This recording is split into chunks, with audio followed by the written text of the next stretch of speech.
Hello and welcome to Farm Matters. I am Vivian Fernandes. Our guest is Dr. Ashok Kumar Singh, who was awarded the Padma Shri recently. Dr. Singh, congratulations. Thank you very much, Vivian. Dr. Singh was director of the Indian Agricultural Research Institute in Delhi until his retirement in June 2024. He is currently emeritus scientist at the same institute. Dr. Singh is a rice breeder and is known for breeding the blockbuster Pusa Basmati 1509, which is an earlier maturing variety than the previous blockbuster Pusa Basmati 1121, and it saves about a third of irrigation water, which is quite a big thing in our country. Dr. Singh, welcome once again. Thank you. Thank you very much. This discussion is basically focused on basmati rice research, which is actually your domain. But because of the conflict in West Asia and because West Asia accounts for a significant share of India's basmati exports, more than 40%, Iran itself has a 13% share, and Saudi Arabia an 18% share, and I think UAE has an 8% share. So I would like to focus a little bit on the business aspects. Do you think that with the shipments stranded at the ports or payment being delayed, this is going to have an impact on basmati planting in the next season? Well, Vivian, to be frank, I think if all this is over in, say, a month time or so, or less than that, then all the shipments which are either on destination or in the sea route or at Indian port, because this is all committed by the importers and they will all materialize, except that the surcharges for the war, what we call as war surcharges of $2,000 per container has been imposed, which is actually making it a little more difficult for the exporters to sustain that if it goes long. And then also if there is it is going to take more time, then demurrage charges also on the deported rice at the destination will also impose. So I think sooner the war ends, better it is, and it will not have much impact. We were hoping to have 6.5 million tons of total basmati export this year. That is, 25, 26. Last year it was 6 million tons. And out of the 6.5 million tons, bulk has already gone, because if you look at 60 million tons, 12 months, then per month we are exporting 5 lakh tons. And out of 5 lakh tons, 70% goes to Middle East. So which comes around 3.5 lakh tons. So almost only this last quarter of 3.5 lakh tons is left, which is on the way. And I think it should find its route. Mhm. So most of the payments would have been realized by the exporters. Yes, yes. Now So the meaning, yeah. moving on to another issue, and this is the India-EU trade agreement, which was signed earlier this year. Of course, it has to be ratified by all the member countries of the EU, and in that agreement, rice has been excluded. We, of course, have a significant export interest in rice. And now, what is the reason that the EU, for example, um, is not very open to Indian basmati imports, like, for instance, West Asia is? Well, we have significant export of basmati rice to European Union, which is in value terms close to say 7 to 8,000 crores. And in 2017-16, we were exporting close to say 6 lakhs tons of basmati rice, which fell down because of this issue of pesticide residue to 2.5 lakh tons of late in 2020 or so. But now all our varieties are resistant to bacterial blight and blast diseases, the major constituent varieties in the export. Are you talking about triclazazone? The bacterial blight and the blast disease. Oh, the pesticide you are talking. Pesticide, the major pesticide used is tricyclazole for controlling blast disease. And so the varieties have become now resistant, and there is also massive campaign by the the institutions and also by APIRA. And also while buying, the exporters take enough care that from the field itself sampling is done to make sure that there's no residue. So this has resulted in the increase of our export to European Union, as a matter of fact. And Basmati is a premium commodity. This will definitely continue to be a prime commodity for export to European Union. And you have been involved as the director of Indian Agricultural Research Institute. You have been involved in developing some of these resistant varieties that do not require so much of fungicides or antibiotics to be used. Oh yes, that's true. So we have series of varieties that includes, starting with the first one in 2007 that was released was Pusa Basmati 1460, and then we came out with multiple gene pyramids, lines with bacterial blight and blast resistance, which include Pusa Basmati 1847, which is improved version of 1509, Pusa Basmati in 1885, that is improved version of 1121, and Pusa Basmati 1886, which is improved version of Pusa Basmati 1401.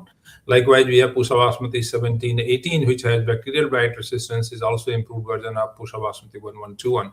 So almost all these varieties, leading varieties, have now been fortified with resistance, genetic resistance to bacterial blight and blast diseases. We are continuing our efforts further, and this helps in reducing the cost of cultivation, about 3,000 rupees per acre, the pesticide cost, plus the rice thus produced is free from pesticide residue, and therefore better realization of the price. And the EU is a very finicky market. They do not like, they have very low tolerance levels for pesticide residues. So all these Yeah. varieties that you mentioned, can they now go? Do they pass the phytosanitary standards of the European Union?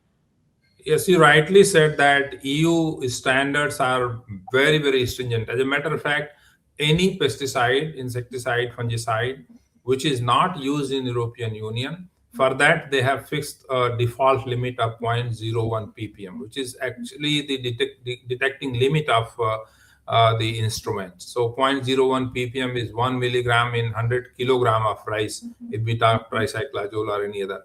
While US imports at 3 ppm, Japan takes at 8 ppm, but EU has fixed it as 0.01 ppm. So that's pretty stringent, there is no doubt about it. With these new varieties coming in the background of 1509, 1121, 1401, with resistance to bacterial blight and also blast, majorly blast, because for that tricyclazole is used.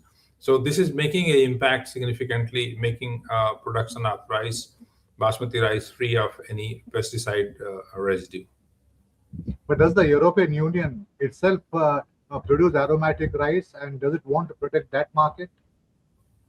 No, there is no domestic production of any aromatic rice in European Union per se. The most other common used is American long grain rice that is imported from US, some of it, but that's not aromatic. The other category is jasmine rice, for which there is some market which comes from Thailand, that majorly goes to United States of America, not so much to European Union, but of course a little bit of it. But major segment is basmati. From what you said, I get the impression that the research focus has shifted in the case of basmati from yield enhancement to yield protection, protecting the yields, the current yields from pests and diseases. Am I right? Partly I would say, not fully, because you see, if you take the example of Pusa Basmati 1509, now this produces more yield than Pusa Basmati 1121. 1121 yields around 18 quintal per hectare per acre, and Pusa Basmati 1509 yields 25 quintals per acre, and it yields that much in less duration, just 120 days, while 1121 used to take 145 days. So reducing the duration while increasing the yield, or at least maintaining the yield, has been a yield gain indirectly, we can say that. And this is a seizure-like curve which we have been able to achieve in plant breeding. Generally, we have a perception that longer the duration, higher the yield. But we have reduced duration and still we have got higher yield. And 1509, 1847 has given as high as 28 quintals per acre. So that's pretty high. But of course, the protection against the diseases was extremely important in order to reduce the cost, and also in order to make rice produced which is free of any residue. And therefore, we focus more on integrating resistance to biotic stresses, and also we are trying now on abiotic stresses, particularly drought tolerance, salinity tolerance, so that we can produce without any yield loss. But in your current assignment, you are focused on creating resistance to basmati against Bakanae, which is, of course, a serious pest, I would imagine. You are right. Bakanae is a fungal disease, and it is caused by a fungus called Gibberella fusicori. And when it infects plants, it produces gibberellic acid in the plants, and because of that, the plants become pretty tall, and finally they dry up. The name Bakanae is derived from a Japanese word which means foolish plant. So these plants, they look tall, different from all other normal plants, and therefore the disease has been named as Bakanae. So this has been a major problem. All our basmati varieties are highly susceptible to Bakanae. 10 to 15% infection happens, and many times the chemical control is not very effective.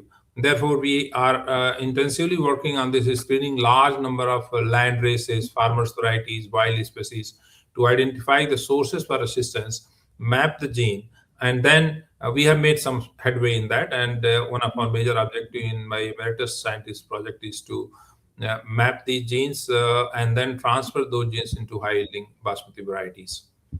So As an that's the as an aside, you mentioned gibberellic acid, and I was talking to some farmers. I was meeting some farmers, grape farmers in Nashik, and they use, I think, gibberellic acid to increase the volume, I suppose, of grapes.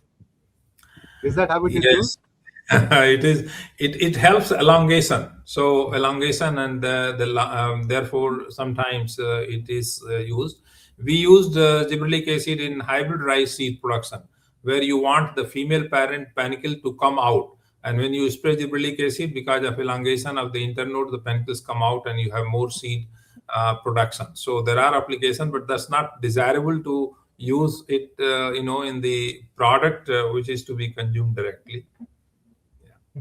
Sir, earlier this year in January, Dr. E.S. Siddiq, the famous basmati rice breeder, he passed away in Hyderabad. And I was at his house in 2017 at your advice. I had met him in 2017 in Hyderabad. And he was telling me it took him 24 years, he and his team, 24 years to produce Pusa Basmati 1, which was a semi-dwarf basmati that had an yield of about, I think, 2.5 tons per hectare. And that was how farmers who are growing common rice, which had a higher productivity, though lower unit value, farmers were growing common rice instead of basmati because basmati had a lower yield. And because of this Pusa Basmati 1, they were they were drawn back to basmati. My question to you is, 24 years is about a quarter of a century. Does it take that long of that so many years of research to produce basmati high yielding varieties? Currently, for example, what is the time duration? So you rightly said, the first cross for development of basmati varieties was made in 1968 when Dr. Swaminathan was director IARI, and Professor E.S. Siddiq had just finished his PhD under Dr. Swaminathan. Dr. Swaminathan's idea was that, like green revolution has happened in wheat, can we combine the quality of traditional basmati into high yielding background? And what figure you mentioned, 2.5 tons per it is per hectare for the traditional basmati, not Pusa Basmati 1. So the traditional basmati used to yield 2.5 tons per hectare. And Dr. Swaminathan thought, can we make it high yielding, like dwarf high yielding varieties of rice? And that's where this team started working. Dr. Siddiq led the program, Dr. V.P. Singh joined him. And then in 1989, the first semi-dwarf high yielding variety, Pusa Basmati 1, was released, which has a yield of almost 7 tons, 6 to 7 tons per hectare. So almost it was more than double. And that brought a revolution in basmati rice production during 90s, from 90s to almost 2005. Many farmers would, go with the trolley full of Pusa Basmati 1 to Mandi, and they will write behind it, Karja Fad Basmati. So Karja Fad would mean that a basmati variety that will bring you out of debt that you have. So that was the kind of, the slogan that farmers had coined for this variety. But in due course, the variety became highly susceptible to bacterial blight, blast, and all these diseases. And that's where we started systematic breeding program for resistance breeding.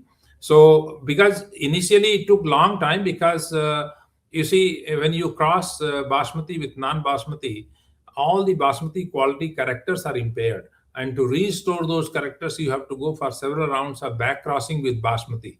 So that's how it took longer time. But subsequently, when we are trying to improve a specific trait of a existing variety through backcross breeding, using molecular breeding tool, background, foreground selection, then time duration, and also using off-season nursery. Now, for example, speed breeding has come, and if you have facility, you can have as many as 6 generations in a year. So you can hasten the time required for developing new varieties. But still, we are taking around 6 years times for a new variety to come out from making cross to its release and reaching to the farmers. Yeah, Mhm. and that can be Uh, further reduced with the speed Dr. breeding. Siddiq, Dr. Siddiq was telling me that one of the most difficult traits for him was kernel elongation. Oh, The length yes. to breadth ratio had to be at least 2.5, and that he found very intractable. With modern speed breeding techniques, can you quicken this process? So this is what is called elongation ratio. That is the ratio of cooked rice versus uncooked rice, and this should be more than two. So it can be 2.5, 2.67, or still higher. Pusa Basmati 1121 has got very high elongation ratio, and that's why the cooked rice length is almost 22 to 25 millimeter. It gives more cooked rice per unit rice that you cook, so you can serve many plates. But these are the characters which speed breeding will only help you reduce the generation time required. You see, a rice crop would take 4 to 5 months to complete its life cycle. So maximum in a year, if you take one crop in Delhi, one crop in down south in Tamil Nadu, where rice can be grown around the year, then you can have two crops in a year. But with speed breeding, you can have five crops in a year, and that will help you hastening the total time required for breeding. All the other parameters you have to select. You have to use the same selection tool for kernel elongation, for aroma, for volume expansion, for alkali spreading value. These characters, fluffiness, mouthfeel, this has to be done by regular procedures of selection. And more we understand the genes. Earlier we did not know where the genes are located, which chromosome they are present. Now we know precisely the genes, where they are present, which chromosome, and we have markers identified for each gene. And therefore selective transfers becomes much easier and much targeted as compared to early days. That is because the rice genome has been completely mapped. Sequence, and all the genes, 37,000 genes in rice are known. So earlier we were only dependent on phenotypic selection, that we have to cook 1,000 samples and look at each sample, which one is elongating, and then you select the elongating one, then you select two elongating one, and then intercross them again, and then again select for longer grain. So it was all based on phenotype, manual. But now once you know the genes, the markers, then you can select the plants at early seedling stage, which is going to have more grain length and elongation and so on. Since there's so much of talk about artificial intelligence and machine learning, are you using these tools in breeding as well, in rice breeding? Yeah, I think you see use of artificial intelligence in plant breeding, what we call as smart plant breeding, is almost becoming quite evident now. And this would help in fact, selecting the parents which are to be crossed. And after crossing the parents, you can predict the value of individual plants, what we call as genomic estimated breeding value, and you can identify the individuals based on the genomic estimated breeding value without much extensive phenotypic selection by some training model. Suppose if you have got 1,000 individual, you can take 200 of them. 200 are phenotypically evaluated, also genotyped, and then you develop a regression. And based on that, for rest of them, you have only genotype. And based on this, you can predict the performance of those individuals without having phenotypically evaluated them. And then you pick up best which can go for evaluation. So artificial intelligence is going to play a very important role in plant breeding program, certainly. We are moving slowly in that direction. Yeah. Okay. So Basmati is grown on about 6 million hectares in the country. I mean, the area on which Basmati can be grown is about 6 million hectares, but it is grown, I think, on a third of that area. Do you think that there's scope to expand Basmati rice cultivation? And do you think that this is required, particularly in the northwest, for climate change reasons? So let's see, in the year 2010, the total, I'm just looking at the export volume was 2.3 million tons. And in 2025, we have exported 6 million tons. So if you calculate the growth rate for this 15 years period, in volume, it comes to 6.6%. And with that 6%, 6.6% growth rate, you would be exporting in 2040 16 million tons, and 2050 30 million tons of rice in place of 6 million tons. Likewise, in terms of export value, in 2010 it was 11,000 crores. In 2025 we have got 50,000 crores. And if the same growth rate continues, which is around 12.39%, we would be exporting basmati rice worth 5,91,000 crores. Now, somebody will ask that, where so much of rice will grow. Because the purchasing power of people is improving even in domestic market as well as overseas also. So people will like to have better quality rice for consumption. So this is likely to happen. And if this happens, to produce 30 million tons of basmati rice from say 6-7 million hectare area under geographical indication, because basmati is protected under geographical indication, we need to push non-basmati rice out of basmati zone. So currently, for example, in Punjab, we have 32 lakh hectare area under rice cultivation, of which only 7 lakh hectare is under basmati, 7 to 8 lakh hectare. Rest 2.5 million hectare is under non-basmati.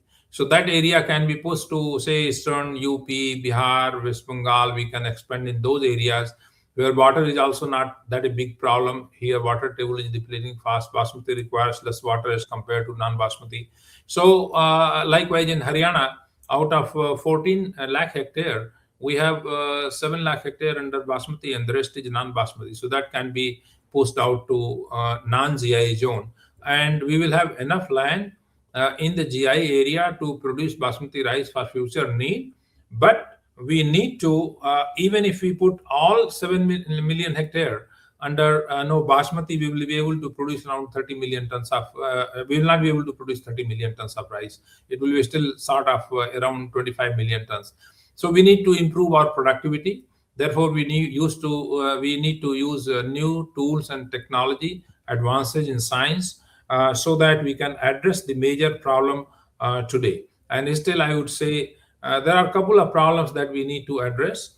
The problem of diseases. So far, we have addressed bacterial blight and blast disease, but there are large number of diseases. For example, you have Bakanae, as I mentioned, false smut, brown spot, stem borer, leaf folder. These are the insects. Brown plant hopper is a major problem. Fiji virus is an emerging, viral disease which has come last year and also 2 years before last year. So these are the things which are to be addressed. And for these, we need to identify new genes, map those genes, transfer those into high-yielding varieties, which we are doing. And among the abiotic stresses, drought and salinity. These are the two problems. And moreover, because of rice being a water guzzler, we need to also shift the cultivation practice from budded rice to our transplanted rice, which takes about 3,000 liters of water per kilogram of rice produced. So this has to be shifted to direct seeded rice. So we are working in that direction also. We have come out with herbicide tolerant basmati rice varieties. And why herbicide tolerance? Because when we go for direct seeding, there are a number of benefits. The first, there is less greenhouse gas emission, about 35%. There is labor saving, about 6,000 rupees per acre for transplanting cost. And there is a water saving of 35%. But the fields suffer from weeds a lot. To control weed effectively, these herbicide-tolerant basmati rice varieties, which provide a wide spectrum of weed control with the herbicide imidazole, but it doesn't kill rice plant. So this will help promote direct seeded rice area under cultivation, and government is giving a lot of support. For example, Haryana government this year has declared a price of 4,500 rupees per. Since we are running out of time, I would like to ask you regarding this herbicide tolerant rice. It's tolerant to the herbicide imagitapir, but is that a widely used herbicide? I thought the more wider used herbicides are glyphosate and glufosinate. Well, so glyphosate and glufosinate, both herbicides are wide spectrum. They provide broad spectrum weed control, but they require a plant to be genetically engineered for herbicide tolerance. Imijathapir is also a herbicide which has got broad spectrum, but the technology that we have used is not through genetic engineering. We have used classical mutation breeding program, and through that we have mutated the gene ALS, acetolactate synthase gene, and because of this mutation, these plants become tolerant to herbicide imijathapir. Imijathapir is largely used in soybean, almost 12 million hectare area, because soybean has got natural tolerance, but rice is not tolerant to imijathapir. If you spray rice with imijathapir, it will kill rice plant also. So now these new varieties are tolerant to imijathapir. But it is a popular herbicide. Yes. It is. I said that in soybean, it is used in 12 million hectare area. The most commonly used herbicide in soybean. I'm talking about rice. Is it commonly used in rice as well? Rice, it cannot be used because it will kill rice. But Okay. now with the availability of herbicide-tolerant rice varieties, it is possible to apply this on rice and control weed effectively. Sir, among agricultural exports, apart from marine exports, we find that Basmati rice stands second in terms of export value. And much of the research has happened at the Indian Agriculture Research Institute, which has developed a couple of blockbusters, as I mentioned, Pusa Basmati 1121, 1509, and so on and so forth.